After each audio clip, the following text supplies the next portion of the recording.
Good morning, everybody. Welcome to IGN's reveal of Destiny 2 gameplay. I'm Damon Hatfield. I'm joined by one of IGN's many Destiny experts, Jose Otero. Thank you very much. Good morning, Jose.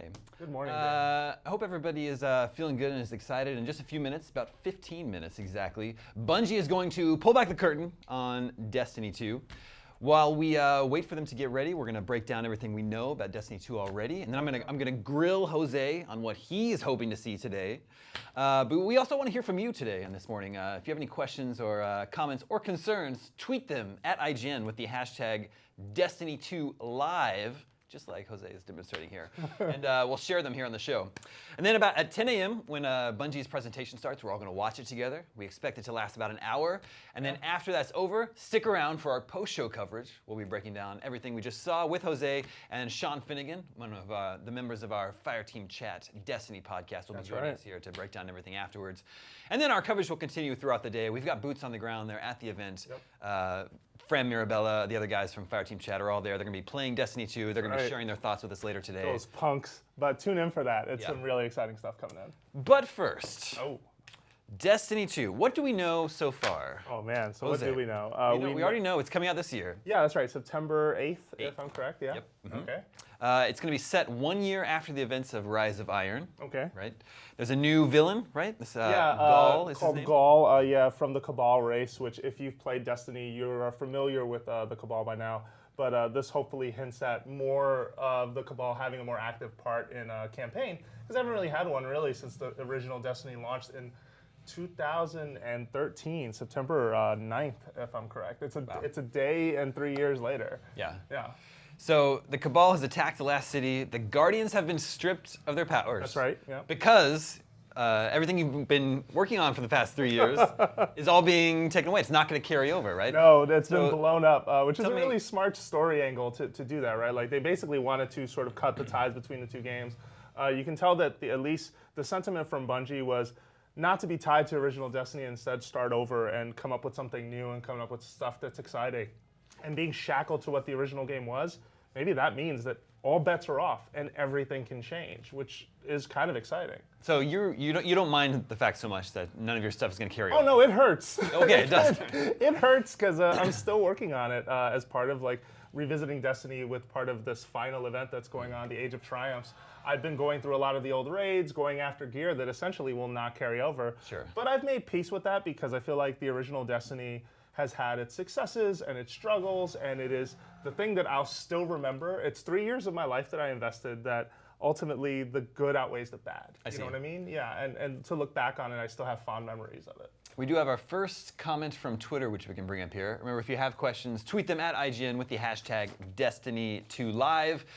This is Fred Sullivan, who says, I want strikes and raids to be more complicated, larger in scale, and longer.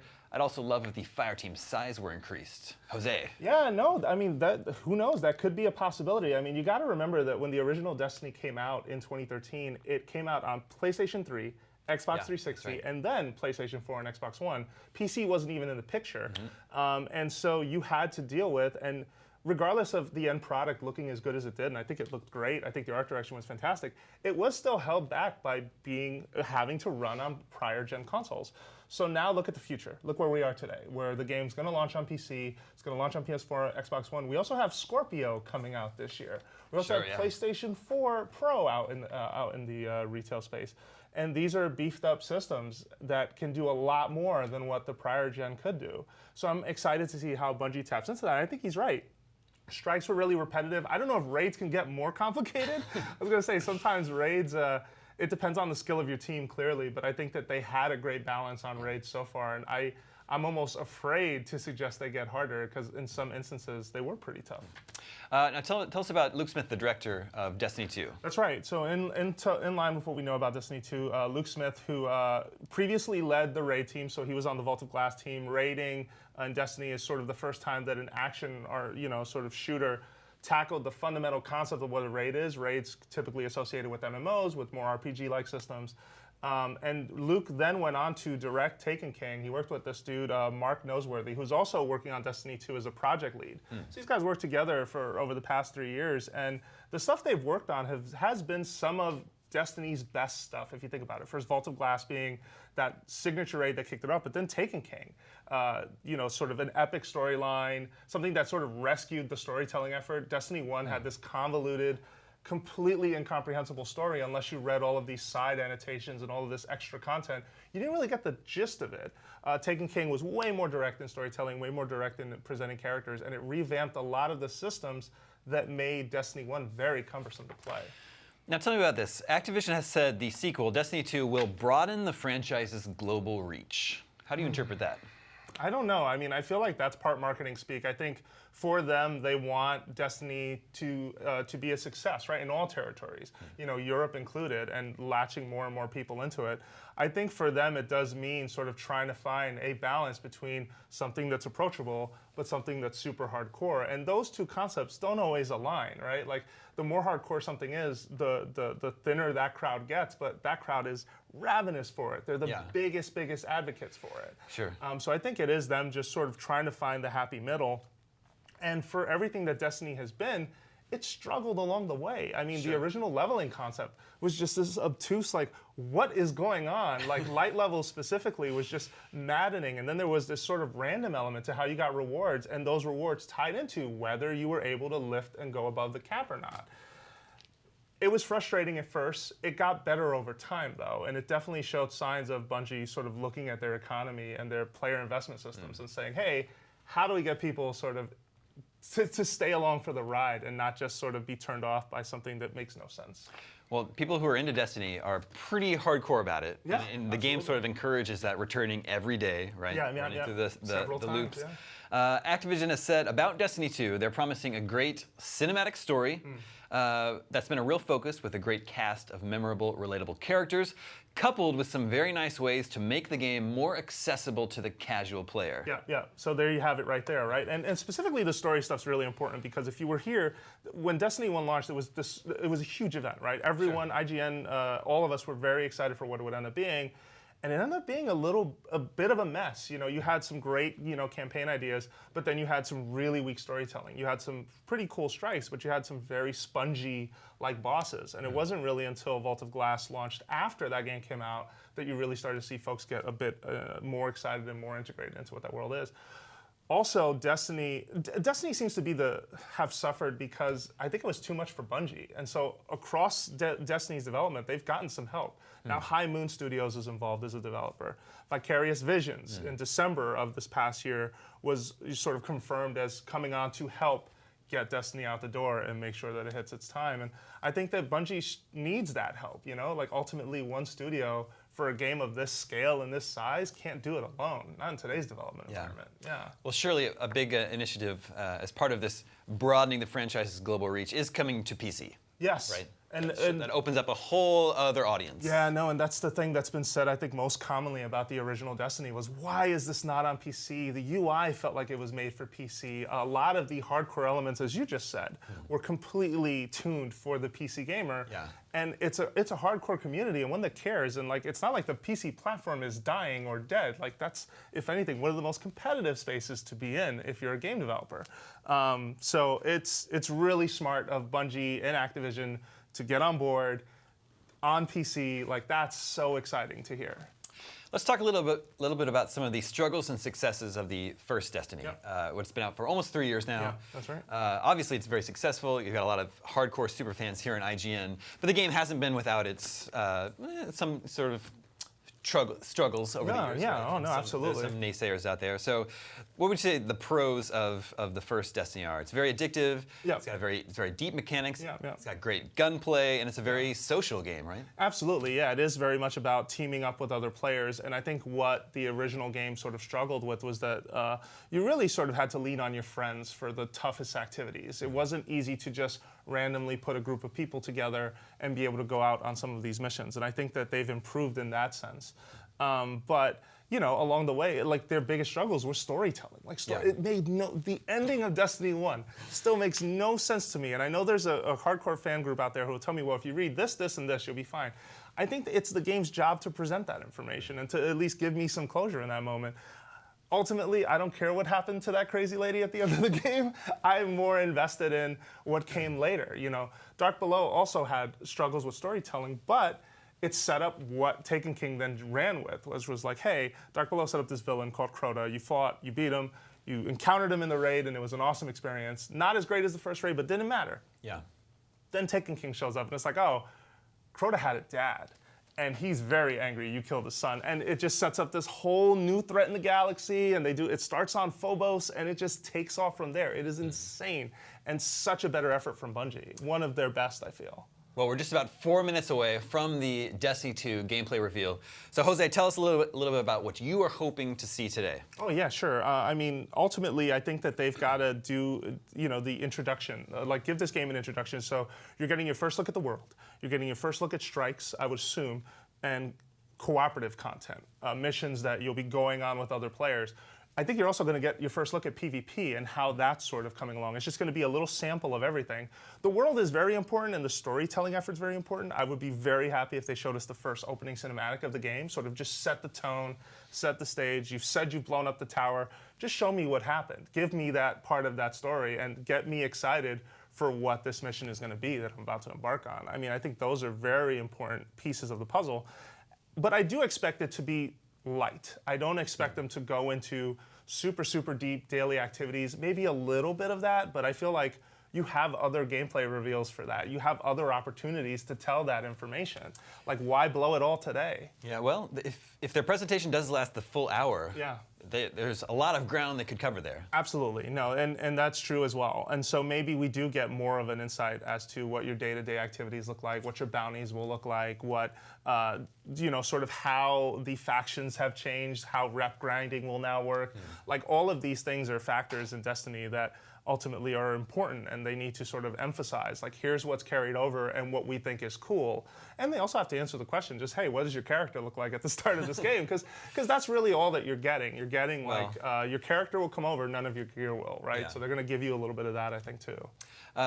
Speak to PvP specifically in terms of what you're hoping to see or the community at large is hoping to see today. I mean, I think you'll see sort of different modes. I think you'll see how these subclasses will tie into sort of these battlegrounds. I mean, Destiny has not been a stranger to making alterations to its PvP, adding new modes like Rift, adding new modes like Mayhem. I think that you'll get a slight taste of what those look like. I just don't know if they're going to go full-on Monty and be like, oh, an Iron Banner will now work like this, which is sort of this timed event that will happen every couple of weeks. Or, oh, here's what Trials of Osiris looks like on the weekends. I just don't think we need to go that far. But maybe they will. You're right. It's an hour-long stream, and it's exciting because I'm like, what are you just gonna show gameplay for an hour? Because sign me up. Like, I'm there. Yeah. We are less than 2 minutes away from the reveal, providing Bungie begins on time. Let me ask you this. Do you think when Destiny 2 arrives on September 8th, will it contain another loot cave? Oh, no. I mean, you never know. No, remember that? Oh, my goodness. Yeah, that was such a big deal. Well, and it was the sign of desperate measures. That's how hard it was to get gear and loot and engrams and things to happen in Destiny 1. Like, hopefully not. I mean, I feel like with each game, they've gotten better at testing. They've gotten better at sort of patching and finding the things before it ships. Yeah. Then again, you never know. With a game of this scale and of this size, it's hard to find everything. And I know Bungie has definitely gotten better, at least on the raid front. If you think of how the first raid launched and the bugs that came with that, and the second raid especially with the Dark Below, and then you look at the later raids with, like, for example, Wrath of the Machine or King's Fall, they did a much better job of making sure that, hey, this doesn't break or that people don't break our game. But here's the thing too. You can't patch players. Players are going to test every boundary and every wall more than even your test team might. So it could happen. I hope it doesn't happen. Well, we are about 30 seconds away from the reveal. Bungie starts on time. We expect the presentation to last about an hour, and then stick around afterwards. We'll be breaking down everything in our post-show coverage. We'll also be joined by Sean Finnegan, another of our Destiny experts who's part of our Fireteam Chat Destiny podcast. That's all coming up right after the reveal event. And then we'll be having drops, more info coming out throughout the day because we have boots on the ground at the event. I hear some sound. Looks like the actual Bungie stream is saying 30 seconds from 30 right seconds. now. Oh man! All right, just. Are you getting ready? Yes. Like, no, I'm so excited to finally see this game and to just see what they're going to bring to the table. All right, we're gonna let you guys hand you over to Bungie right now. Enjoy the show. We'll see you afterwards.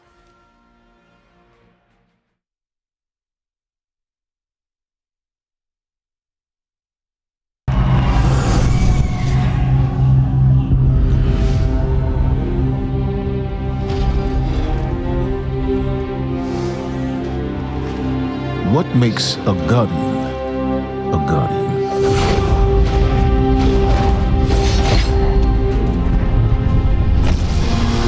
We take our first breath with no memory of who we were before. Yet, we are inexorably drawn to the light. We fight, we die, and we live again.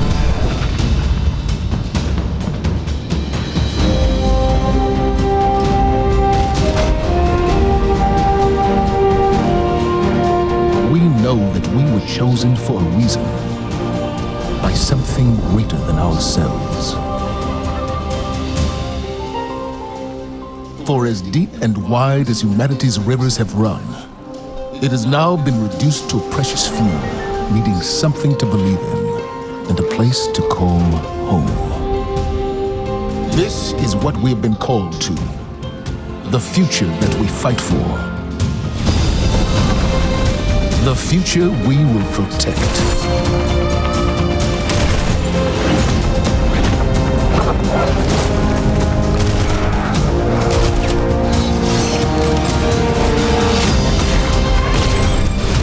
Shaped by the fires of each new battle, we are forged and sharpened into what we must become for the fight ahead.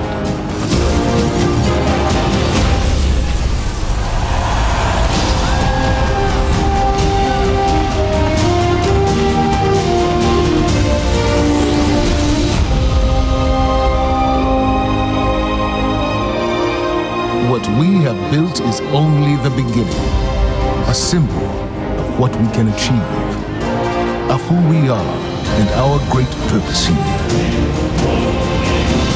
But the day may come when we will be tested, when all we hold dear is threatened.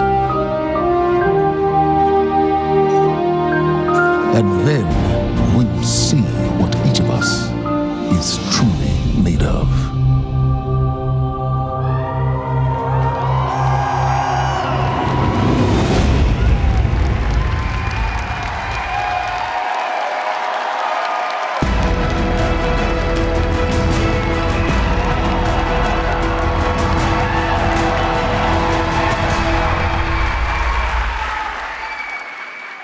That day has arrived, that day we've been waiting for.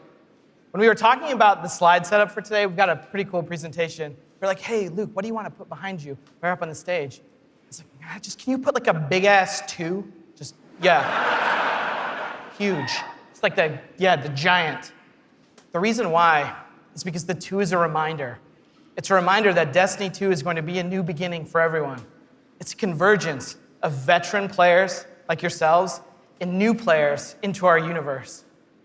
It's a chance for us to welcome the game into new audiences and communities, like the PC, where Destiny 2 will be available for the first time.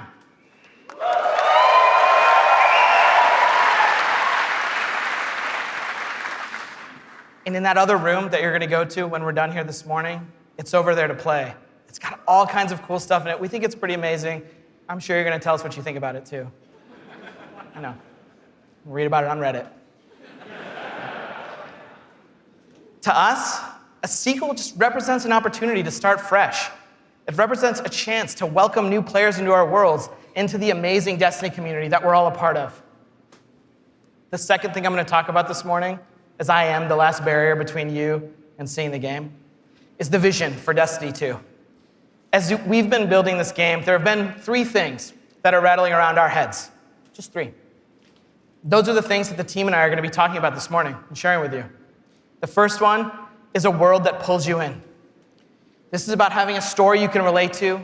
It's about having characters that you want to hang out with, characters you want to work with. And this is about having enemies, of course, enemies you want to face. It's about the way we build our environments at Bungie. We want to create experiences that make you seek what's around every corner. That's the first part. The second thing is we want to build amazing things to do.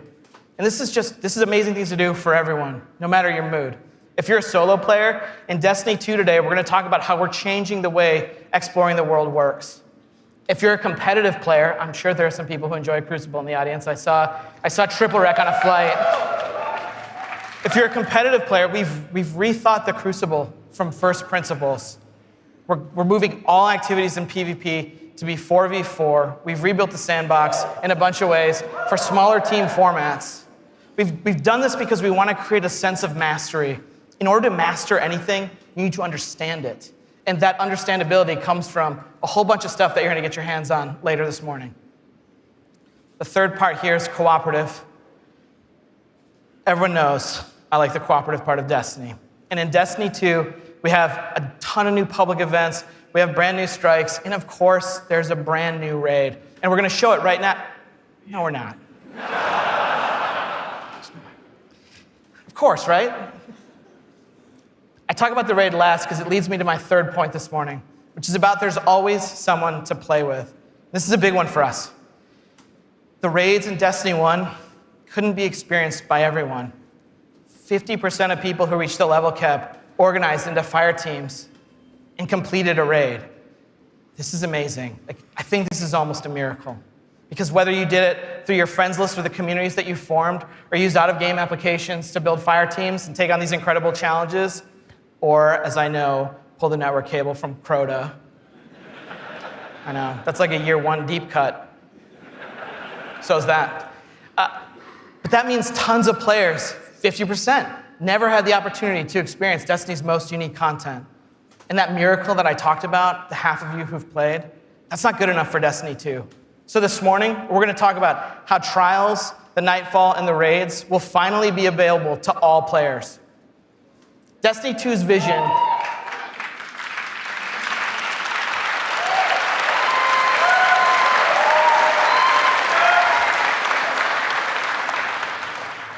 Destiny 2's vision boils down to this really simple statement. It's a world I want to be in. When I go there, there's always amazing things for me to do. And if I want, there's always someone for me to play with. On behalf of Bungie and our partners at Activision, thank you so much to the people in the audience who made the trip. Thank you so much to the people out in the chat spamming Senpai or whatever the emotes the kids are using these days. I don't know, I'm too old for that. And to everyone else who spent any time in our worlds, thank you. The wait is over. This is Destiny 2, and this is Homecoming.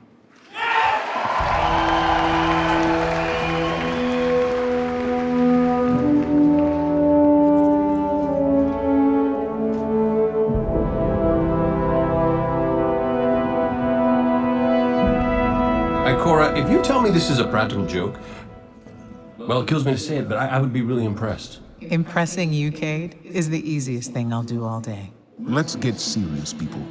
Zavala, this is my serious face. Can't you tell? Ikora, what have you got? Someone or something has sabotaged the Skyline defense systems. And comms have been spotty for the last few hours. Every sensor beyond the wall has gone dark. Maybe it's just the storm. Maybe it's... What are the set feeds telling us? Nothing. Well, that's good, right? No. I mean, they're not there. There are no satellites. And that's not good.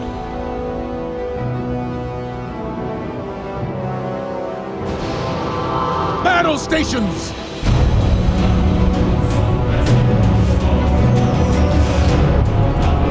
Everyone with me, now!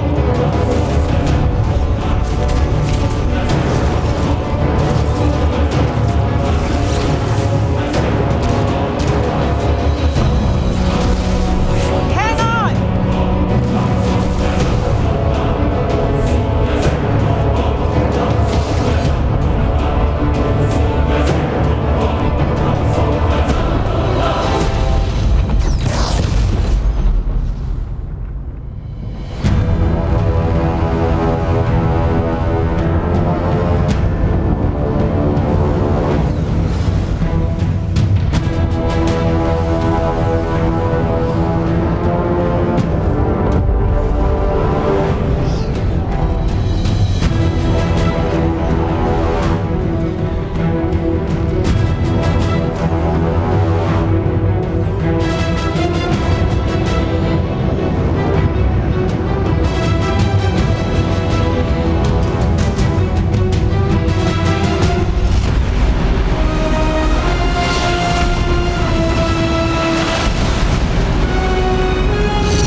We will hold this line until the last civilian is safely away.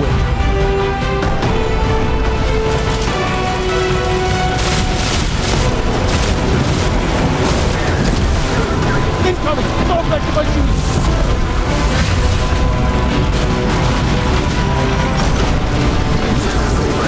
Forward! Guardians of Vega! Need to find the speaker.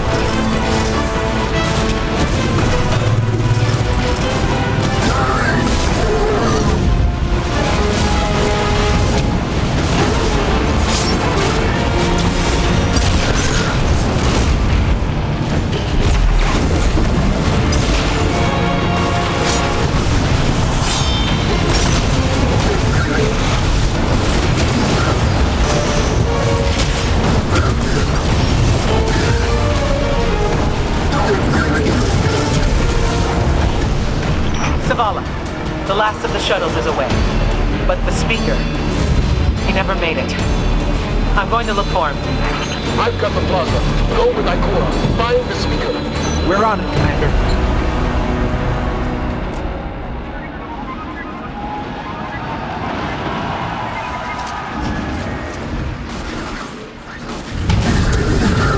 Ikora, the speaker is gone. Red Legion, you will take no more from us, and you will find no mercy in me!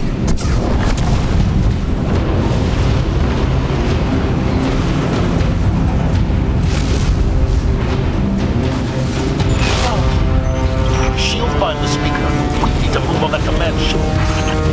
Now head to the North Tower. I'm sending Commander Holiday to pick you up.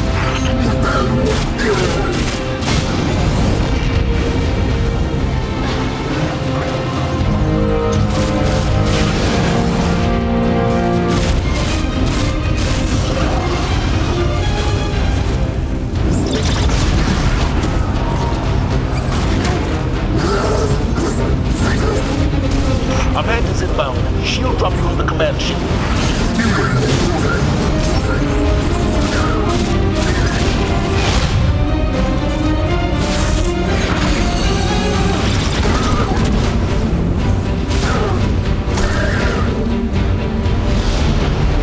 Someone told me you need a ride. Zavala, picked up that Guardian you never showed up about? Get them on that command ship. Now! Hold on back there!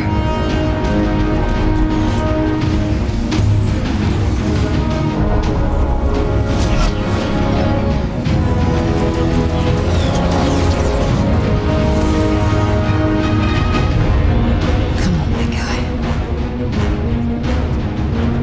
Do something.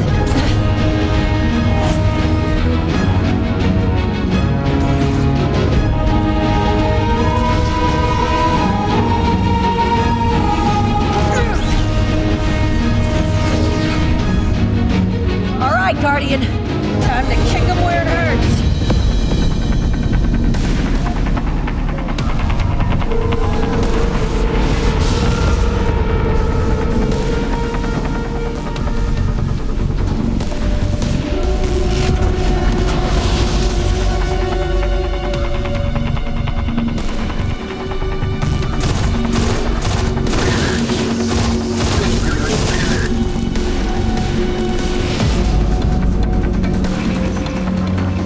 The shield generator should be at the bottom of the ship.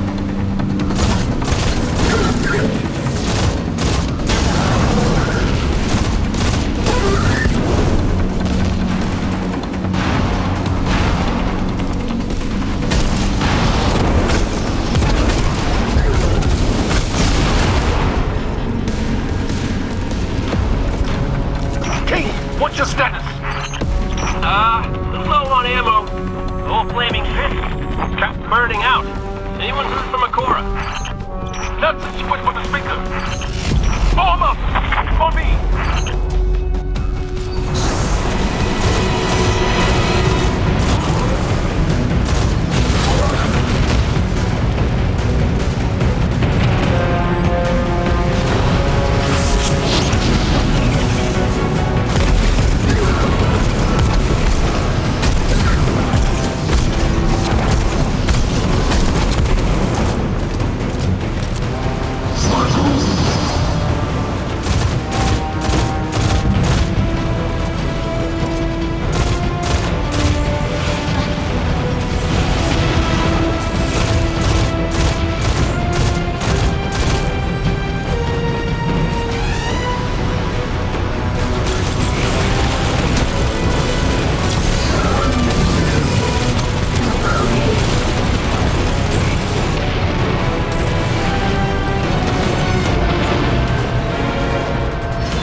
shield generator should be straight ahead.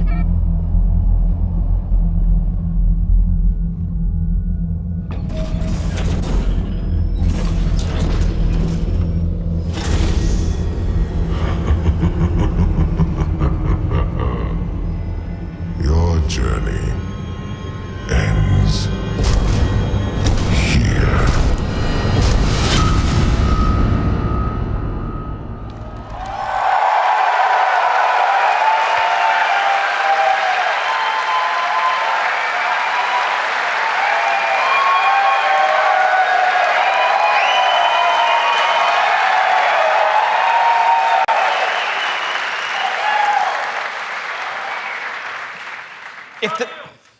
Thanks.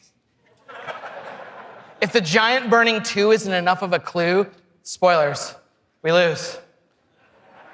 Despite the awesomeness of the Dawnblade we just looked at, we're defeated in our backyard. Earth's last safe city is safe no more. Destiny 2 is a game that opens with loss.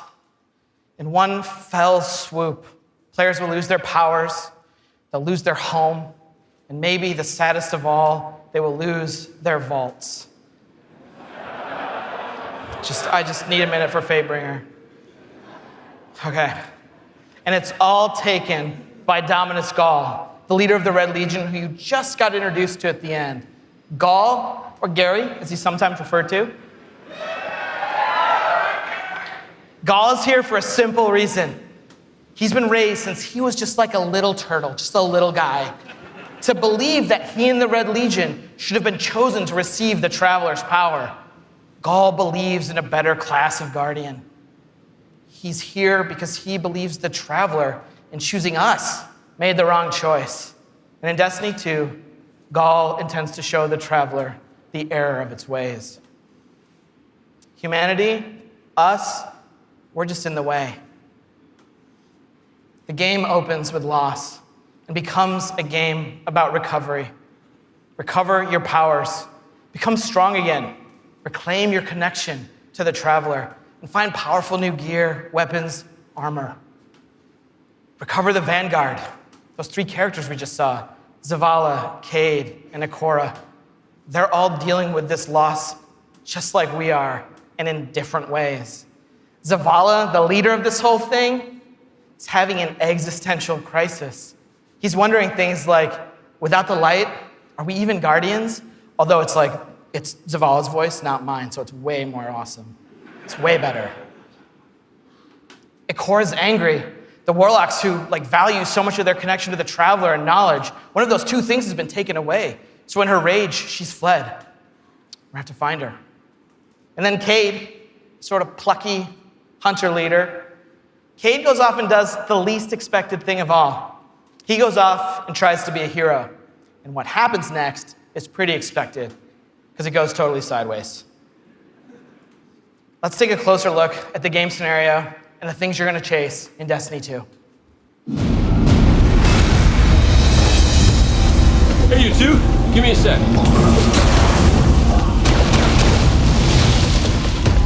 Zavala's doing the hero thing in the plaza. Me?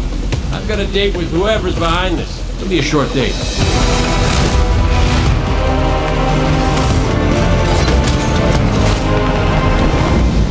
Destiny 2 tells a brand new story. What happens when a world full of superheroes loses their powers, their history, and home? Since Destiny 1 release, there's been no foe that they could stand before and not tip over. Whether it's Crota, Oryx, spider monsters, whatever. But in the opening of Destiny 2, players realize there is in fact a foe who has the power to not only take everything you own away, but to take your power away.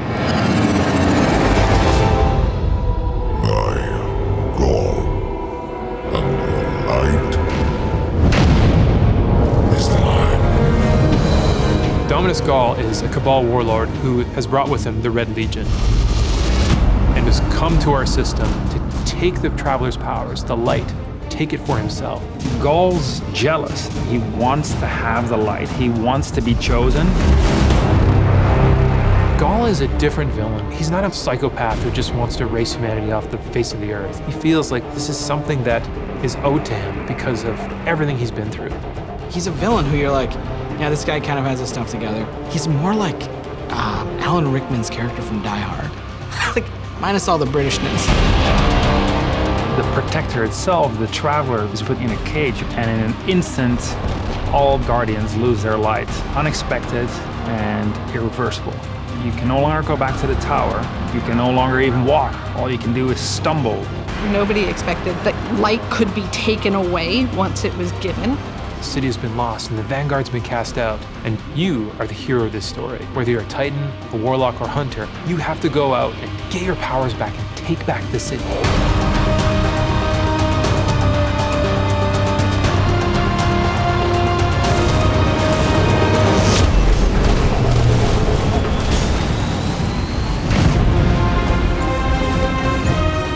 Whether you're playing Destiny today or it's going to be your first foray into the franchise, Destiny 2 is a new adventure for everyone. It's a fresh start for all players. Destiny 2 has an all-new cinematic campaign. There's more cinematics than we've ever had before. How long before the fleet's combat ready? And more story missions. There's quests, there's adventures, there's going to be people talking to you. Let's bring them home, you and I. All new worlds to explore. We've got cooperative strikes for 3 players, new Nightfall strikes, and a brand new raid. And in Destiny 2, we built you all new weapons, all new armor, and a pile of brand new exotics. We also redesigned the weapon slots. So they're gonna have a kinetic weapon, an energy weapon, and then a power weapon. Power weapons are things like fusion rifles and sniper rifles and grenade launchers. In that energy slot and the kinetic slot, you can have the same weapons. The new weapon plan was designed to provide players with more freedom and more choice to use the stuff that they love.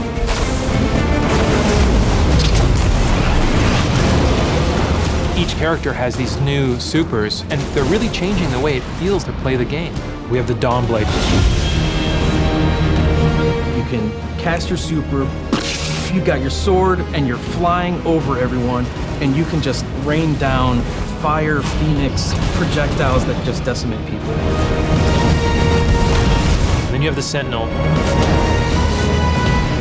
A Sentinel is a Titan, and he is able to summon a shield that he can just knock his opponents out with, or he can throw his shield and just bang it off dudes' heads. And then you have the Arc Strider. They summon this mystical staff and wield it like a crazy acrobat, cracking enemies in the head. It's awesome.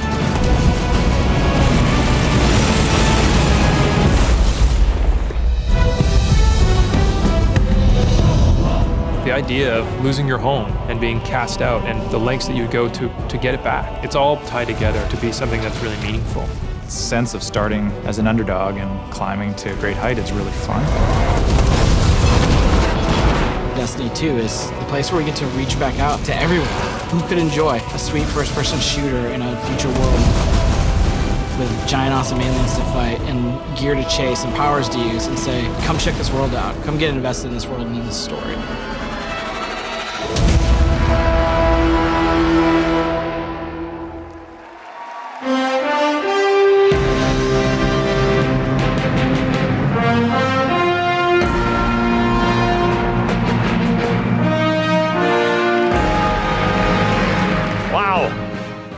All right, are you guys ready to check these worlds out? Yeah. If you're gonna applause after every sentence, I'm gonna be up here for a while. This is what we get to do. We get to build worlds. This is when we make Destiny, we get to build worlds that pull you in, and you get to visit again and again. And then we get to fill those worlds with action, like what you saw in Homecoming. I have 2 kids, and just like you guys, they play Destiny a lot. I can tell, don't worry. Especially the guy with the Titan armor on. And my oldest plays a lot like I do. He's a solo player. He loves the campaign. He loves story missions. He patrols the wild as a lone wolf, and he loves it. I think I said that a few times. My youngest likes to compete. He's always in the crucible. You guys know the feeling. He's also in a clan that he raids with. So I'm not going to tell you how old he is because he's already better than me. And he reminds me about it all the time. Hey, Dad, look what I got today. Check me out. You guys know what it's like, right? And I'm like, I got to go into work the next day and deal with another child in my life, Luke Smith. And he's like, guess what I got last night? Check me out. That's my best Luke Smith impression. The point is, there's a lot to do in Destiny. And it's this variety that can appeal to all of us, right? In any type of mood that we're in. And now we've added more. Destiny 2, there's more to do than any game we've ever made at Bungie. So we're going to start with what's coming back. We start with a brand new story, the Red War campaign. It's going to send you across the solar system and back to all new places. Yeah. On your journey, you're going to experience new missions and more cinematics than we've ever had in a Destiny game. You just saw a part of the first mission, Homecoming. And today, we're going to get the controller in your guys' hands, and you're going to get to play it for yourselves. Yeah. Strikes are back. The cooperative missions you guys can play with your friends, if you have them, or Guardians you haven't met yet in matchmaking. We've got a new strike. It's called the Inverted Spire. And you guys are going to get to play that today, too. Yeah.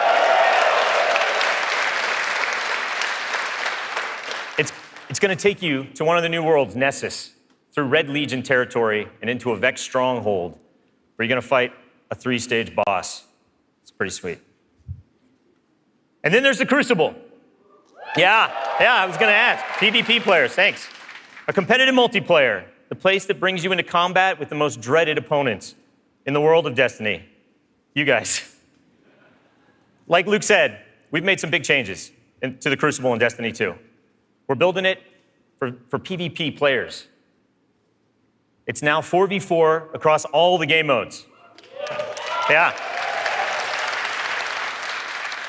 The new HUD's got information about your opponents, like whether they have their super ready, whether they picked up power ammo, all towards the same goal, to make it an experience that's easy to get into, but it's hard to master. Yeah.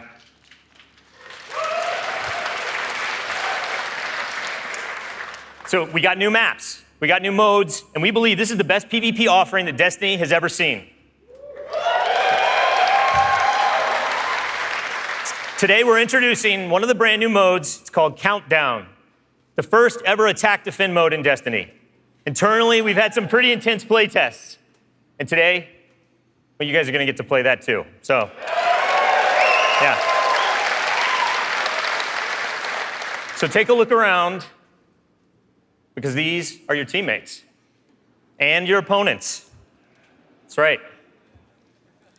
Of course.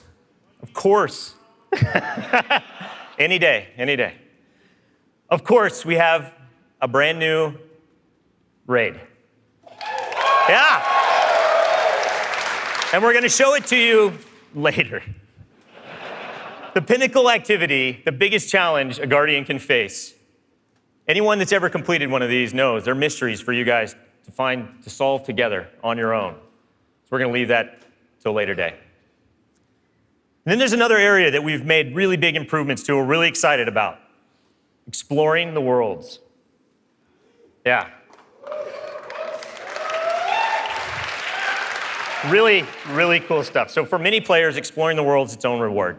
Patrols were an invitation to touch down on a landing zone, gain favor with the champions of humanity. But in Destiny 2, we've made being in the world so much better than just doing patrols. There's so much more to do as you explore. Now, you can launch all of the new activities in the world without going to orbit.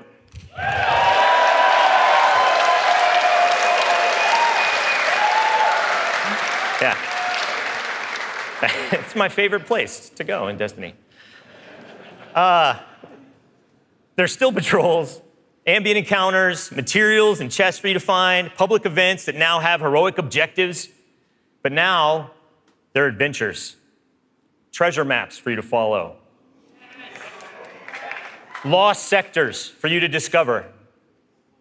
Just choose a landing zone, and the rest is up to you. You're going to meet new characters in the world.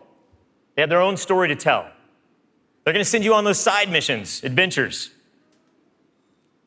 The adventures are filled with new mechanics, new encounters. They're going to take you to new places, and each have their own rewards that's going to make your Guardian stronger. These same characters are also going to mark your map with mysterious locations to discover. These we call lost sectors. When you descend into these dungeons, you're going to find a cache of treasure and a boss that holds the key. Yeah.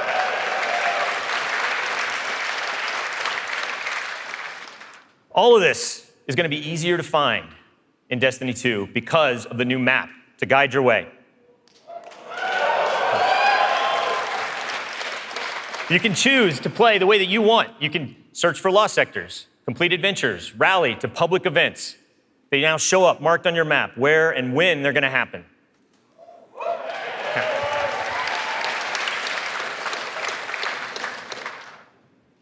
These activities are the foundation of Destiny 2. And we're going to take you to all new places to do them. 4 brand new worlds. Worlds filled with mystery, adventures, and new characters to meet. But the team can show you these worlds better than I can, so let's check out the new worlds of Destiny 2.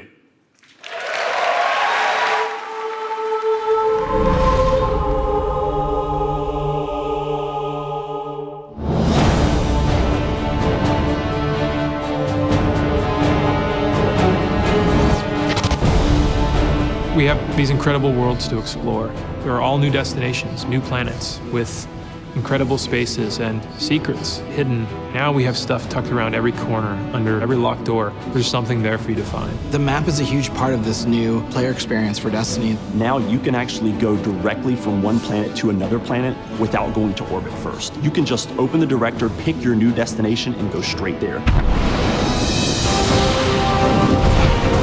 It's about getting you into the action faster. We want to remove as many barriers as we can between your gun and the enemy's face. Everything you're doing on every destination is about getting more powerful, and it's about getting the band back together. The Vanguard have been scattered, and as a player, it's your job to go out to these mysterious destinations and gather them back together. And everywhere you go, it's about growing more powerful and learning how to go back and take back your home from Gaul.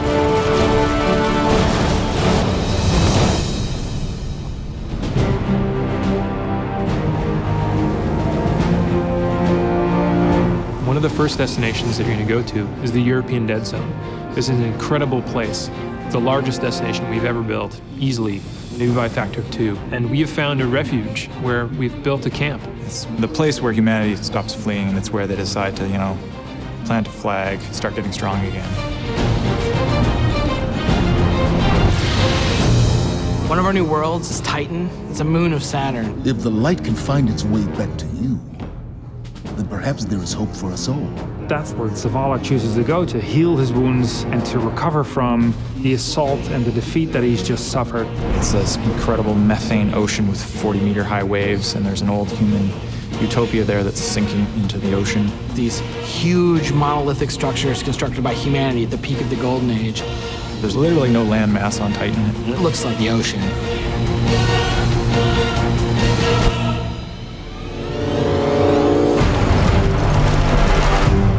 Hurry, come on. I don't know how long this portal's gonna stick. Cade is on a planetoid called Nessus. It has been totally occupied by the Vex. They have transformed it almost entirely into one of their machine worlds. It has its own native vegetation, and the landscape has these incredible canyons that are actually based off of this word I will mispronounce called Tepui, just like these Brazilian plateaus. And then we go to Io, which is this sort of sulfuric yellow moon of Jupiter. Io is the last place in our solar system that the Traveler touched before the collapse happened. And you can imagine that a place where the Traveler once appeared has a bunch of mythology and lore and mystery surrounding it. It's a very sacred place to Guardians, and particularly Warlocks, and particularly Ikora. This is where I return.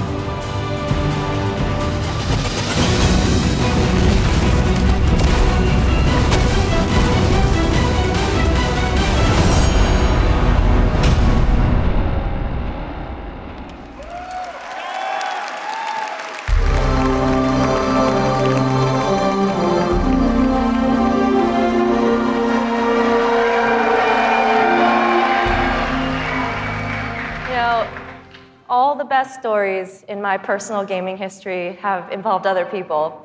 From bonding with my own brothers to leading my own guilds and running tournaments for the different games I've loved. You know, growing up, becoming a part of these communities were some of the first times I ever felt like what it was to belong. And I'm incredibly grateful for the friendships that have come from playing those games and the impact that they've had on me. You know, over time, I've come to understand just why games are so important. Games are the best medium for bringing different people together.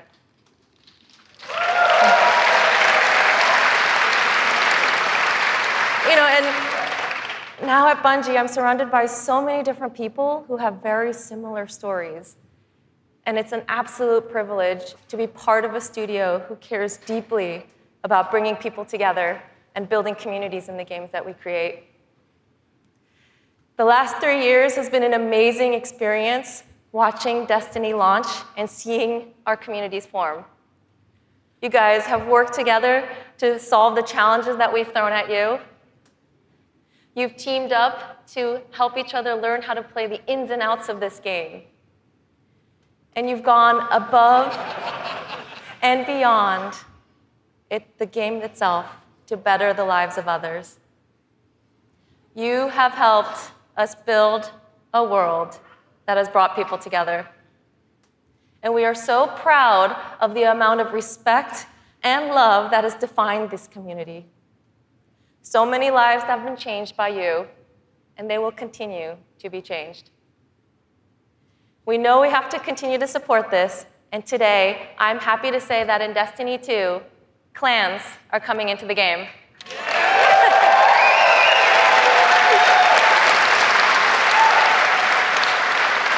Now, for those of you who are unfamiliar with clans, they're optional teams that you can join, making it easier to play with other people.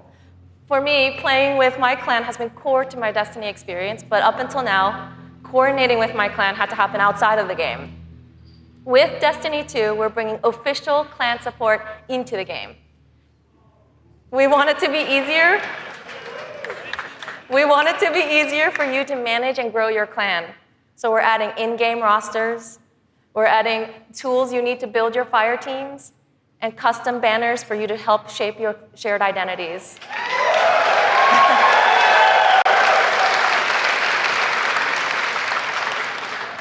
On top of that, we're adding a reward system that is shared by every member of your clan. So whether you're the type of player who raids every week, or you only have the time to jump into a few PvP matches on the weekend, your contribution will help everyone in the clan get rewards.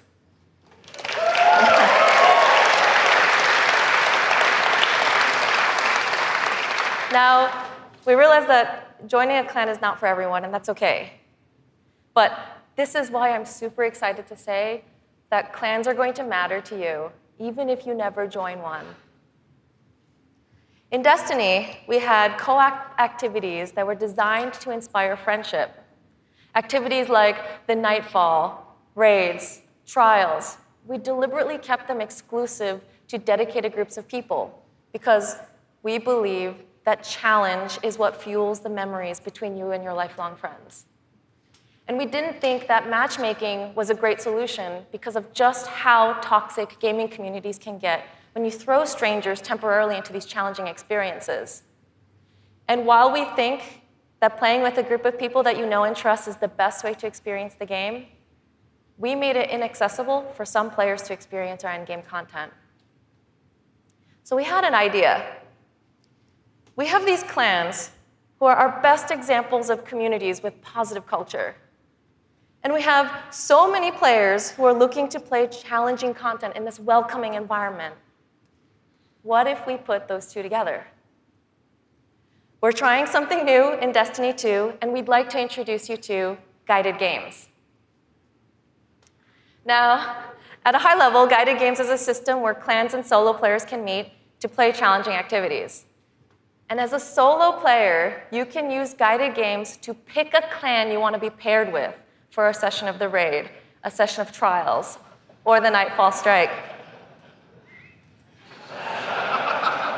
And the most important thing about this is that you get to see which clans are currently hosting, and you're able to read just a little bit about them so you know who they're looking for at that moment. You get to see how they present themselves, and you get a little sense of what type of players are part of that clan. And for players who are in an active clan, you know that building a full fire team of 6 to run the raid can still be a frustrating experience. And if you're a scheduler like me, then you're motivated to play with a consistent group of people. But you've probably had to deal with the experience of someone bailing at the last minute, and then you're scrambling to find the substitute, and you're just trying to keep the group together. With guided games, you'll be able to open up your party to new players who are looking for a group to play with you.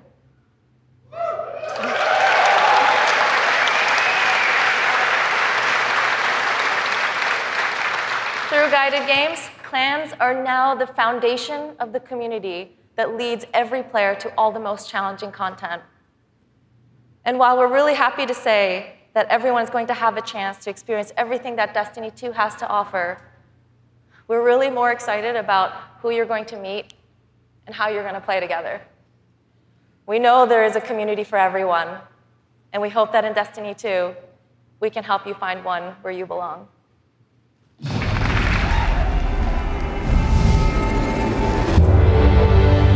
Destiny 2 really tries to say, you belong. You can play by yourself, and that's awesome. But playing with someone else and tackling a challenge together, that's when we believe Destiny is really at its best. We've heard loud and clear from a lot of our players over the last couple of years that they really wanted to play endgame activities like the raid and the Nightfall strikes that require a group, but they just couldn't get enough players online at the same time. Our big challenge is like, how do you take the ease of matchmaking and how do you take the magic of community building and help people find the people that you will have a great time with? We're adding 2 new systems to Destiny 2 that are pretty critical: clans and guided games. Clans have always been a part of Destiny. It's just been a nameplate or a second friends list. But clans are finally in the Destiny 2 game. Clans in Destiny 2 are groups that you can join to play the game together. When you're looking for the clans, you kind of get to see their motto, you get to see their name, you get to see that awesome clan banner there, and you kind of get a sense of who they are before you say, you know what, yeah, I'm gonna go play with these guys. Clans are gonna have progression, rewards, and they're also going to be guides for the guided games experience. Guided games is a way to allow solo players to seek out clans, to find people who are already hosting a game who are just looking for 1 or 2 more players. So imagine you had 5 people who wanted to play raid, but they're missing a 6th person. Then you have a solo player who's never played raids before, and they're like, I just want to see what this is like. We'll match a group and a solo player together. Guided games are our way of making sure everyone who loves Destiny can play every piece of content we build. Guided games doesn't require any commitment. You can just have that really great experience, and then you can part ways. But our hope is, if you have a blast in that activity, maybe you'll make some friends and join the clan. Destiny, through clans and guided games, is going to help people fill out their friends list, so they're always going to have people to play with. What we try to do in Destiny 2 is weave this sense of community throughout the entire game. When you get to the farm, you meet this character, Hawthorne, who doesn't live in the city anymore, but she went out into the wilderness and created a community of her own. So we use the storytelling. It's created so many friendships that would have never existed, all because of this game. We really try hard to make sure from the ground up we're building this to be an experience that you want to share with your friends. And not only your friends, but the potential friends that you could have. I've never had a game that feels like home before, but Destiny just feels like home. There are no words to explain how much I love this community. People have found a new place to call home and new people to call family. Destiny 2 is really ramping up everything in every regard. I think it really is about the breadth of experience that you can have. Whether you're in match-made activities like PvP and strikes, or whether you've taken a step into guided games, it's a game that's best enjoyed beside other players. That's the heart of Destiny. That's what the game's about.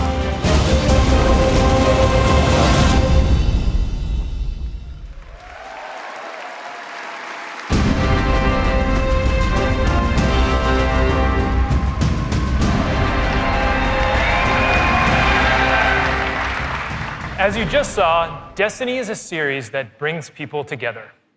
It's allowed me to reconnect with an old friend from junior high, someone I hadn't heard from in almost 20 years.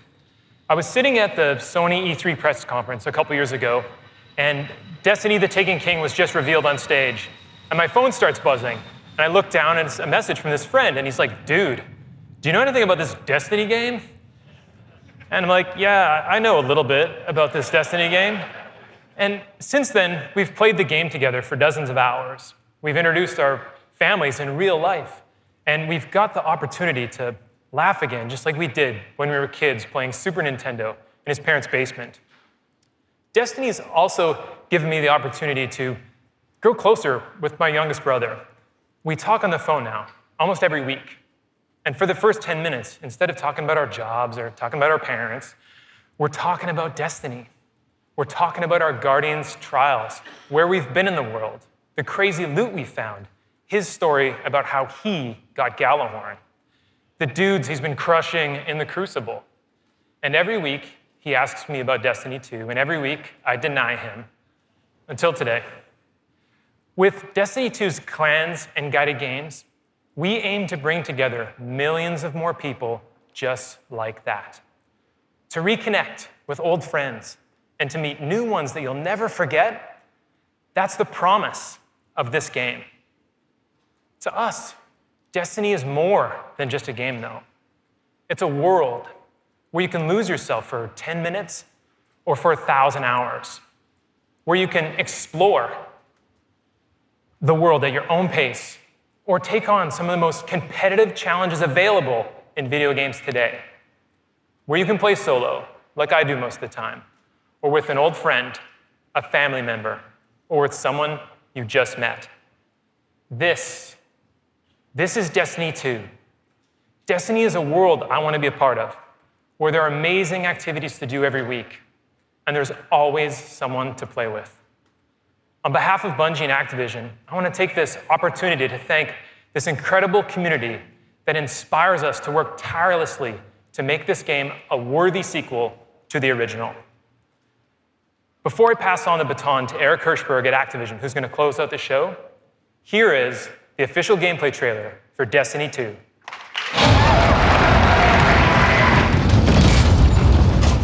Ikora, if you tell me this is a practical joke, well, it kills me to say it, but I would be really impressed. Impressing you, Cade, is the easiest thing I'll do all day. Ikora, what have you got? Someone or something has sabotaged the Skyline defense systems. Every sensor beyond the wall has gone dark.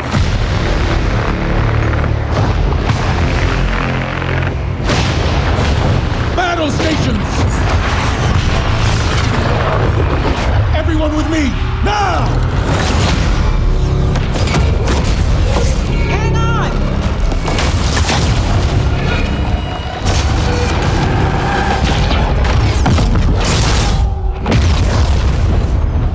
Your journey ends here.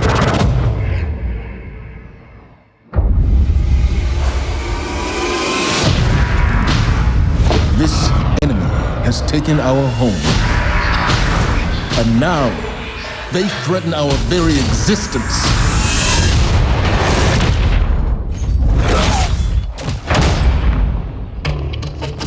But if we attack together, we can take back our home, or we die trying.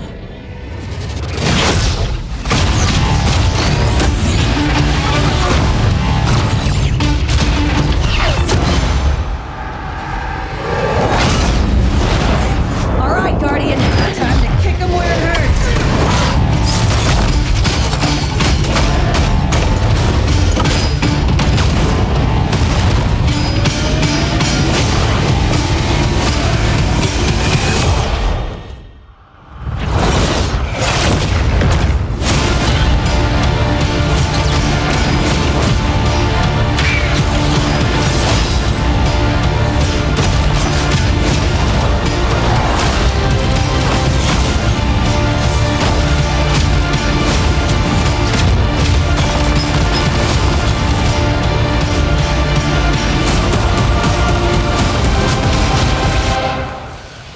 Am I right?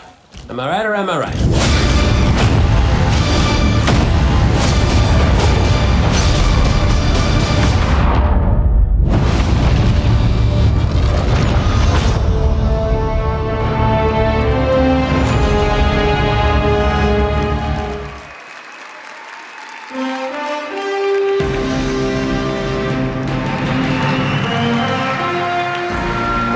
awesome or what? Am I right? Am I right or am I right? And no one does it like Nathan Fillion, don't bother. As awesome as that trailer was, I can tell you, because I've been playing the game a ton, it is even better than it looks. I could not be prouder or more thankful to our partners at Bungie. They had a big vision for this game to make Destiny 2 a sequel-worthy successor to what they started with Destiny. And they've also really listened to all of you, to our community. And I think they've made all the right moves to make Destiny 2 just awesome. So let's hear it for Luke and Steve and Emmy and Mark.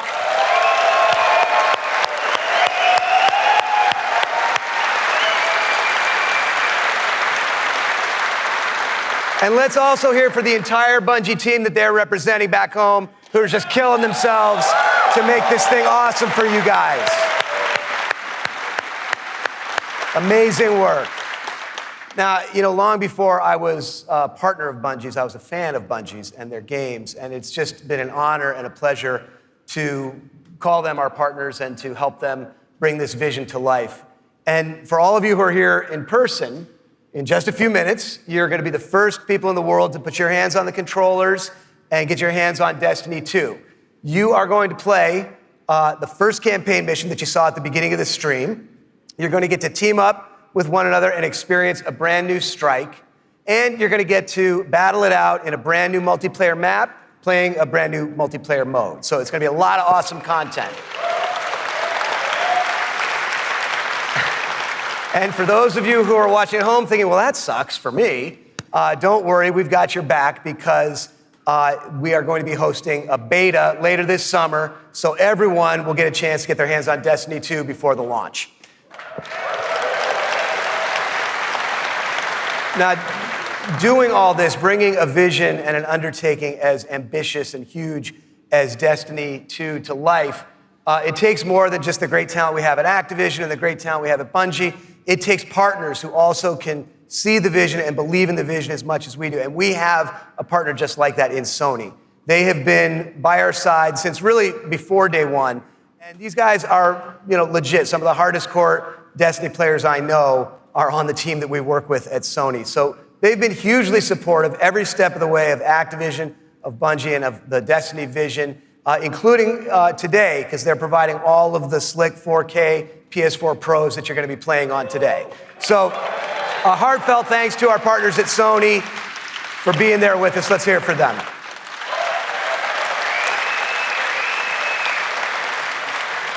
Now, it's no secret that Destiny has inspired millions of console gamers all over the world, but there is one community so far of gamers that have never been able to get in on the fun, and that's all you PC fans out there. Now, as you know, we've already announced that Destiny 2 is coming to the PC, and it's going to be just an epic version of the game. And today, you don't have to take my word for that. You're going to get to put your hands on it and check it out for yourself and see all the love and attention that we're building into it just for PC fans. But what we haven't announced is where you're going to be able to find it. Well, let me tell you, there is a place out there where the most awesome PC games and the most passionate PC gamers anywhere in the world both live. And Destiny 2 is going to live there as well. So I want to introduce a friend of mine who wanted to be here in person. He's all the way over in China today, so he's going to get in on the fun by video. But he knows a thing or two about epic PC games, and it's my friend and counterpart at Blizzard Entertainment, Mike Morhaime. Thanks, Eric. Hi, everyone. I'm Mike Morhaime from Blizzard Entertainment, and I'm excited to be part of today's Destiny 2 celebration.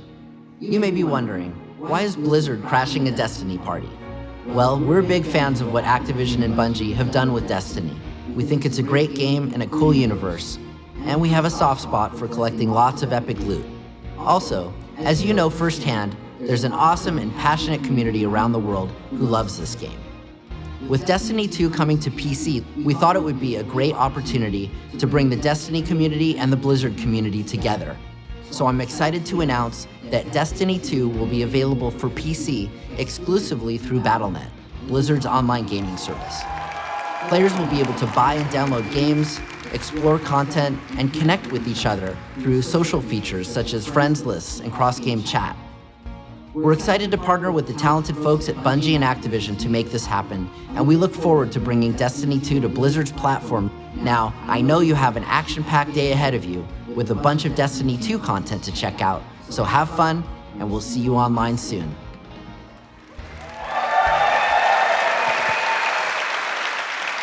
So thanks to Mike for helping us make that great announcement.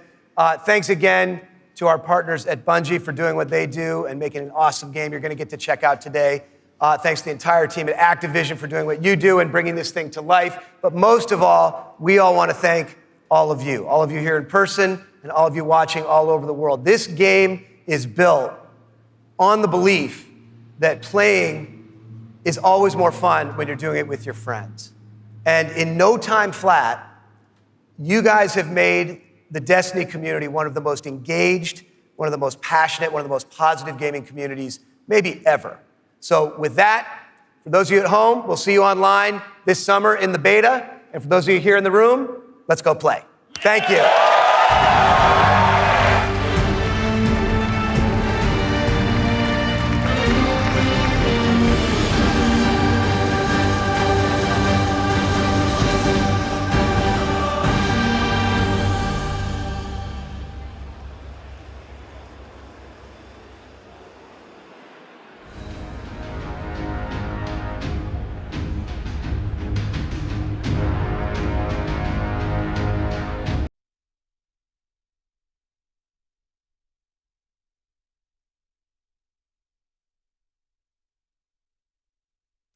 There you have it, ladies and gentlemen, Destiny 2. Whew. So much to talk about, digest, breakdown, which we're going to be doing for you right now. In just a few minutes, we're going to be joined by Sean Finnegan, who's a member of our Destiny show, Fireteam Chat. We also want to hear from you, your reactions and questions. Tweet them at IGN with the hashtag Destiny2Live, and we will share them here on the show. But first, Jose, your immediate reactions, go. Okay, so I think that they talked about everything that they pretty much needed to. They set the tone for the opening of this campaign. They showed the first mission, which they call Homecoming, which I thought looked fantastic. It is a way, and they had these cool call-outs to fans. You're fighting alongside the leaders of Destiny, and they've had sort of a back, they just never had a prominent role. They were always the guys who send you out to do things. You never fought alongside them. You never did things like that. I love the opening and just having that little bit with Zavala and how he is, you see sort of the tower getting sort of built, and just jumping into that lore and into that world I think was really smart.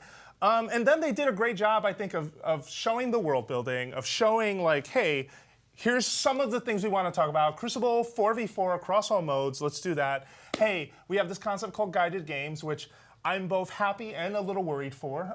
We'll get into that later. But I think that they hit on all the essential beats to make this a bit more accessible for people. Because we were talking about that earlier, right? Like, what does it mean when you say you're trying to bring together the hardcore, passionate crowd with new players that you're bringing in, both on the PC or across like different platforms? You know, you have your PS4 Pro, your Xbox Scorpio, whatever that ends up getting called. So I think they hit on the right beats and said things that I was excited to hear about. So props to them for that and showing a lot of it. The single thing you're most excited about? Ooh, oh man, what are lost sectors, and like where do I even begin? Like, so this new area that you're basically discovering like dungeons and having like loot at the end, and there's a boss fight. I hope the boss fight is cool. Like I have expectations there. I can't wait to see what that looks like, and if there's like a hidden schedule behind some of them that are only available at certain times, at certain places, certain days. That's cool to me.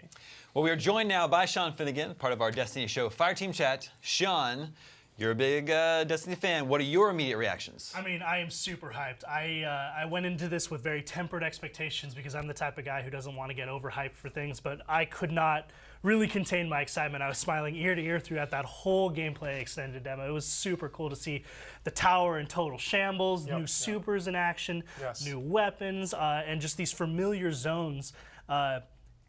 Skinned and totally different and playing in a different way. Yeah, absolutely. I just asked Jose this. What was your favorite the thing you're most excited about? Again, I was kind of a hater about this because I've kind of thought we needed to tone down the use of supers in Destiny 2, but man, those new supers are awesome, dude. That was my number 2, like absolutely my number 2. They yeah, look like fantastic. of course we had to see Warlock gameplay first. I'm just, I'm kind of a Warlock hater, but it is so cool to see them raining down Hellfire from the skies with the sword, like at the Dawnblade super. It just looks like a ton of fun. It looks like it's going to be very fun to play. Yeah. So you guys are both hardcore Destiny fans. I want your reactions on clans and guided games. So I think that Destiny's needed this. I mean, for a game that wants to be so social, you needed a place for people to connect and for people to find and form these groups together and not have it live on Bungie.net, but have it actually integrated into the game. I think this was an important step for them.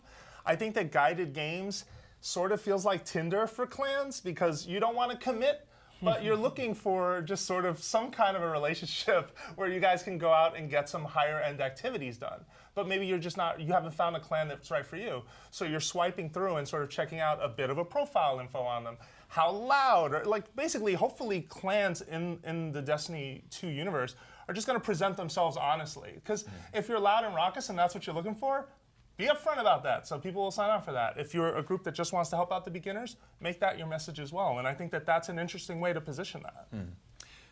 So if you guys are part of a clan together, how do you feel about total strangers joining your clan? I think this is the right implementation for getting that in there. You have the ability for a clan to seek out an individual player, and if you're an individual player, you have the ability to seek out a clan. This is the best possible solution no matter which part of the game you fall into, right? Yeah, I didn't want matchmaking myself. Like, are you on that? Yeah, I mean, so I'm on board with that mentality. They addressed it a little bit during the stream, but there is a little bit of a toxicity when it comes to these multiplayer games when you don't know the people that you're getting involved with and you're putting them into a very tense and difficult situation like a raid or like a Nightfall. So I think that this is the best possible solution where you can kind of look through the people that you want to add to your fire team if you're a group, or if you're a type of player, you can specify the type of clan and the type of activity you're going to Yeah, I do hope though, like we do see what does feedback look like there, right? Like sort of like when you take an Uber or a Lyft, during your day, like what is your player rating, and will the experiences that you have, will those folks then be able to just vote and say, yeah, this guy, pretty cool, this Finnegan, like if he's looking for a guided game, I recommend him. Versus there's gonna be nightmare scenarios where people jump in to get an activity done and either the clan is trolling or the guy who joined is trolling. And we've seen plenty of that already with some of the Destiny organizational type things that folks have tried, right? Like LFG and just trying different like online alternatives today. You I mean, you remember in the early days of LFG, you couldn't get a group unless you had Galahorn. Yeah. And I think that that is the type of thing that Bungie wants to avoid. Yeah, I think obviously, snootiness. obviously as players, we want to know more about this going in. I think that there could be some things that cause me hesitation about how those things are implemented. But by and large, I'm really excited to see how they put this together because I do think that it is mostly the right solution to get players together in the game. Yeah, and definitely to get more people trying the higher end activities, because that's a huge barrier, right? I mean, they let off the presentation with only 50% of the player base was able to complete and finish the first raid, which is great. Yeah, the first raid, like, what do you think about subsequent raids? Probably even less, right? Probably way lower than that. But then if you slice into like how many players are returning, maybe it balances out. But it's still that idea of, Destiny has some great activities that a lot of the player base wasn't seeing. Sure. And that's unfortunate. Now, what do you guys think about the news that on PC, it's going to be available exclusively through Battle.net? So I was in the control room when this happened alongside big PC fan James Duggan, and he was wigging out because this is a big integration. Blizzard's Battle.net has like great reliability, great service, great functionality, and this awesome community that's developed around awesome multiplayer games like StarCraft 2 and the original StarCraft Brood War, obviously Warcraft 3 before that, and obviously now Overwatch and Hearthstone in the esports scenes. To have Blizzard sort of take Destiny under its wing and help foster that community in a brand new way on PC, I don't think there's a better company, maybe outside of Valve and Steam, where this game could exist. Yeah, no, I completely agree with that. I mean, you're talking about some of the proven, most hardcore, most just dedicated players in the games that Sean just mentioned. Like, having those tools was really important for the PC crowd. And Bungie, I don't think Bungie and Activision were going to build those from the ground up. I mean, let's be honest. That's a lot of work. Like, having just the history and the experience that comes with Blizzard and Battle.net, that's huge. Jose, I know you were excited about the new map that we're seeing and these 4 new worlds. Can you Yeah, sure. So just talking about like the European Dead Zone, right? Like, and Yeah, then that's so claiming cool. it's the largest space we've ever made. My assumption was that's the new hub space. That's your new social, like where you'll sort of meet up and meet people. Like, I couldn't quite tell because they've taken out too. Like, no more going to orbit. That's gone. You can just go to the places you need to go. And the planets themselves, having Titan, having Io, having Nessus. I was a bit disappointed that the art direction, for example, on I think it was Nessus, just reminded me a lot of Venus and reminded me a lot of spaces I've seen. Rainy, water-based. Yeah. Well, and that was the thing that Titan did for me instead, though. Just seeing like it was this huge storm and everything on the water, and you're just like, wait, how am I supposed to get around? That's crazy. I was a bit conflicted, but I was interested to see more. Yeah, I'm super interested in these new worlds. I try and have some perspective on this. Like, we're seeing 1 or 2 shots of these environments and making judgments based on those. That's I'm right. sure that, like the new European Dead Zone, these spaces are going to be huge and explorable and have a lot of variation. I just love this idea of the Guardians expanding throughout the solar system. Like, I think there's a great opportunity for Bungie to kind of give players different types of things to do and different activities in these new worlds, and hopefully expand on that going further out to the further planets later on. Yeah, no, completely agree. And I think, too, that you're absolutely right? It's still just very early to tell, and who knows what other secrets are there. How do lost sectors sort of play into that? Because are they on these worlds, or are they sort of in between? What is that art direction? I will say, though, the art direction is still fantastic. Yeah. Like, Bungie knocks it out of the park consistently. I felt like they always had great art direction with Halo. They've consistently held that up with Destiny, and here we are with D2, and you're seeing structures and environments and places that are foreign and are alien, but look just incredible. Like, I love how it looks. And not even just incredible, because you're right, they do look great, but also consistent. Like, it all feels part of this immersive world where all the pieces and elements and armor and characters and weapons all feel like they're part of this same universe. And that's not an easy thing to come No, that's really hard to do, actually. That consistency is something that when you see across other games, when they get it wrong, you kind of wince for a second. You're like, ugh, what is that? Whereas every piece of gear, and they showed a lot of it, like, in subtle ways, right? Oh, like, every man, time they showed a Guardian, I was just like, oh, I gotta get closer to my TV. That's a submachine gun. What is it? What weapon is that? Like, oh my. So Activision has talked a lot about how they want to broaden the franchise's reach, and obviously bring it to PC is a big part of that. Welcoming in new players who never played the first game, and then also it seems like they at least are taking some steps towards making it a more friendly single-player experience. They talk about how there's going to be more exploration in the game, more to do than there's ever been in a Bungie game before, adventures and side missions. So, as hardcore Destiny fans, do you get the sense that it's going to be there's going to be a little bit more to do, a little bit more satisfying experience for people who want to go it solo? I think they harped on it a lot, and I think that, yes, the answer is there's going to be plenty of stuff to do for the lone wolf players that are out there. One of the big criticisms that we had about Destiny's open world before was that, aside from the original game where you played most of the campaign, after you hit the level cap and the light cap, there was almost no reason to go back into the overworld and explore those. One, they were pretty small, they were focused, they didn't really offer much outside of the ways of some quests and public events, and now that we have this new integration with the map, that's going to highlight all these new cool things to do. There's both incentive on the developer side to stock that world full of new events for players to explore and find, and then as a player, when you pull up your map or you're seeing it on your HUD, these new things for you to explore and find, and the possibility of rewards, that's going to encourage you to go out into that overworld and find all these cool new secrets. Yeah, and I'm curious what they keep talking and harping on, the idea of, and it's in the marketing too, what the world looks like without light, right? A world without light. And sort of the traveler, the source of your Guardian's powers is taken away. Like, well, what does that mean for the campaign and for the early activities? Like, are you setting us all back to zero to then make it easier for these new players coming in, because they won't have that same grasp of how your different elements work, how your different super abilities work, how you can sort of manipulate and play with different fields to mess with armor and agility and aspects like that. I wonder if that's the big reason for the reset too, right? Like, it's not just get rid of all the gear and make them start fresh, it's also make everyone start on the same page. Yeah. I do wonder if, remember in when Taken King introduced the new subclasses, there was a part of the campaign where, depending on which class you were, you went off and did a specific quest to attain your new subclass.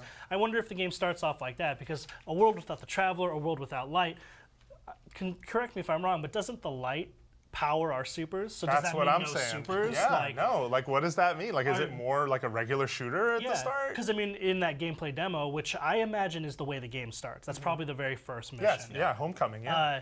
We're seeing supers being used. So what does that mean? Are we gonna have to earn them back in subsequent missions? I'm very interested to see more about Well, that. I think you're right about that a little bit, because when you look at the new worlds, right, and they seem to be sending the leader of a Guardian to each one, whether it's to find themselves or to recover or to make mischief if you're Cade 6.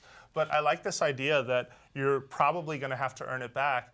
I think that opening mission did a great job of like showing off super abilities and showing off just everything that made Destiny interesting. But it's also funny, it's full of some hidden fan service, right? Like, the first thing you have to do is repel 3 waves of an attack, which you've been doing for freaking 3 years. Yeah. I'm like, thanks, Bungie. Way to send that one off.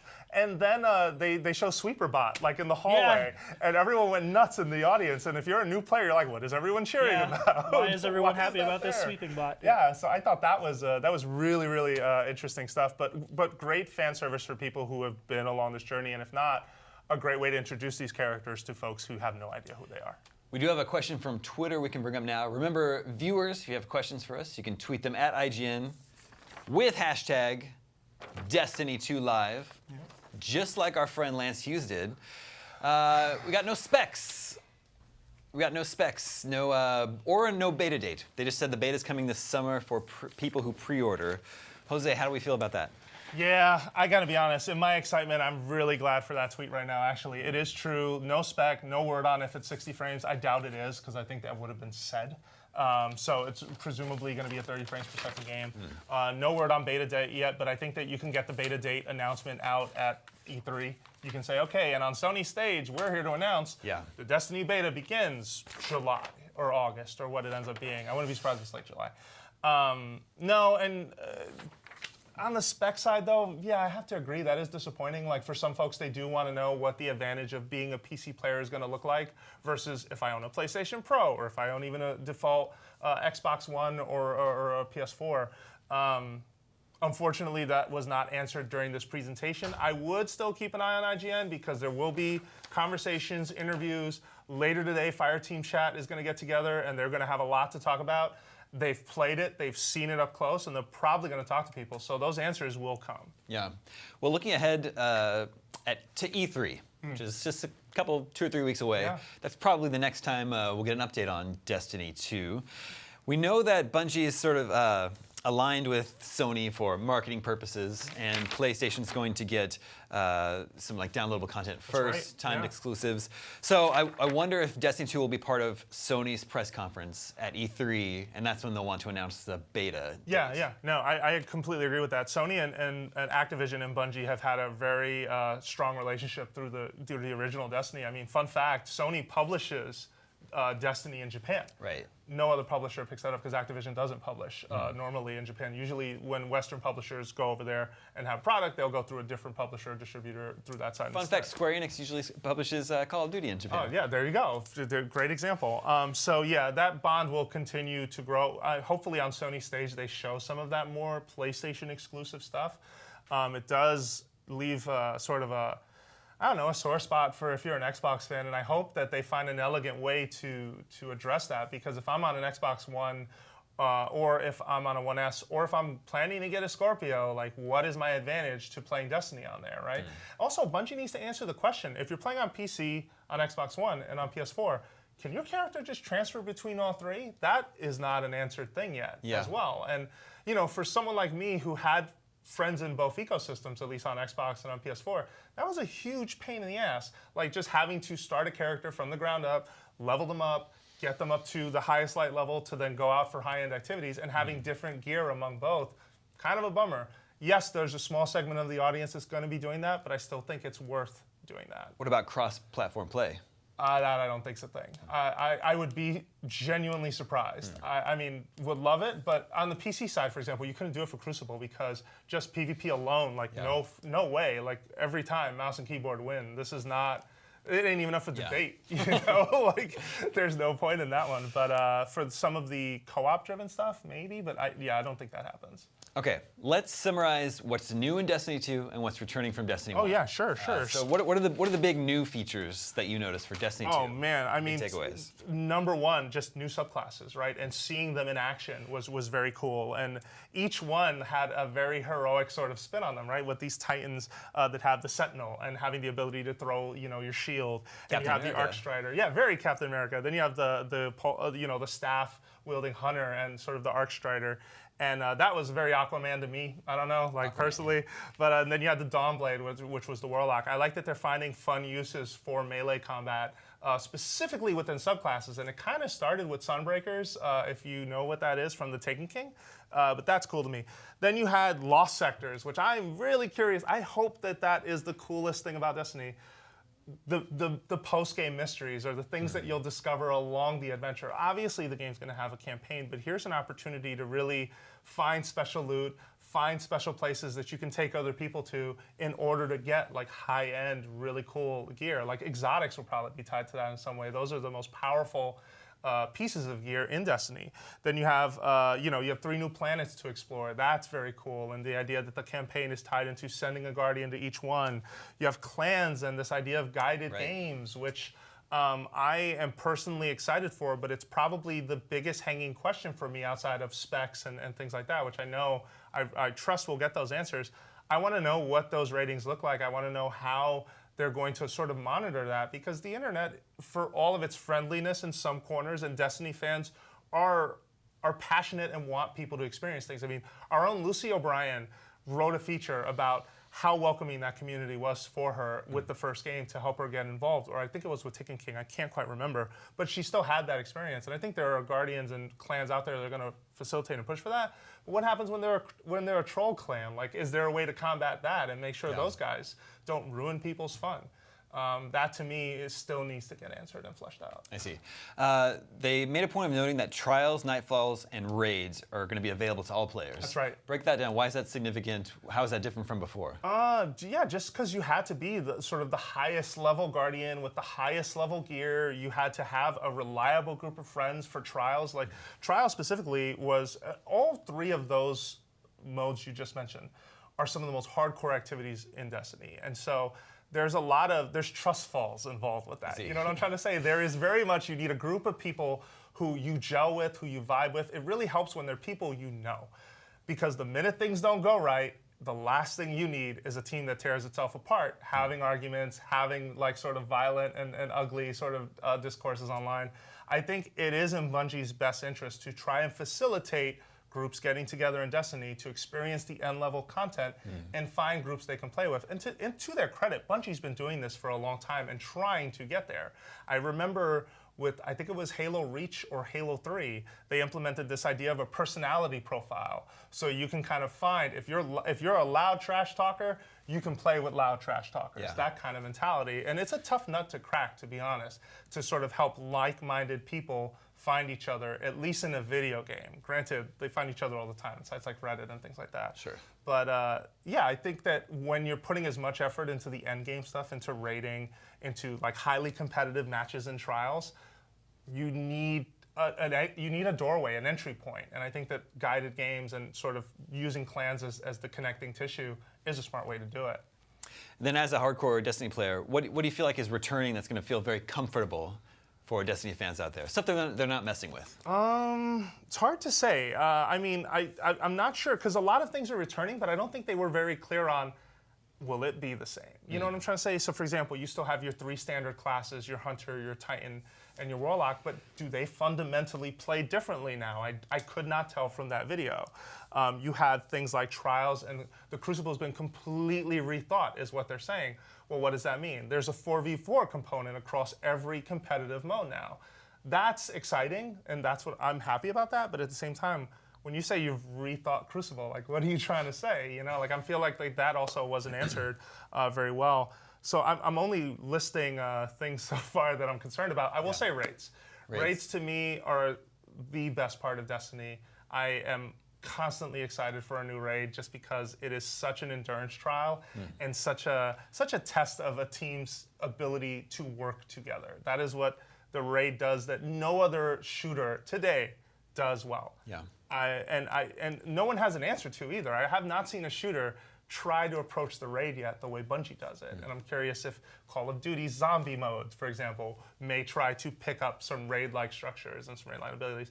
That's the thing I'm most excited for and most comfortable with. But the rest, I still feel like they haven't answered enough questions to really tell me. They did tease a new raid too, right? They said details on that will be coming at a later time. Yeah, and traditionally the way they've always rolled with their expansions, and even when Destiny first launched, is that the game will come out first, and they give you an opportunity to reach the highest end of the end game content, and then they'll release the raid within a couple weeks. Yeah. That's just standard practice. Give folks some time to reach that plateau and then set them loose. Although they are also saying, this is open for everyone, so what does that mean? Yeah. I don't know. I'm really, really, really curious to hear what they have to say.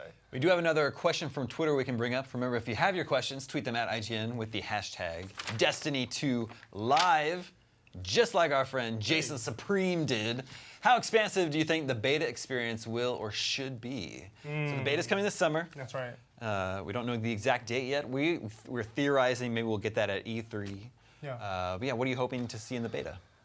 I mean, you have to give a sample of each experience, right? You're going to have to give them some worlds, some campaign. You're probably going to be able to play that homecoming mission yourself and maybe the first 3 or 4 campaign missions. How expansive I think it should be is a good question because they really have to do a good job of selling new players on it, right? But then again, it's a pre-order only bonus. So who are you really selling to? You know what I'm trying to say? I'm not entirely sure if they see it as an opportunity to just open the floodgates to everyone. So far, that's not the case. Yeah.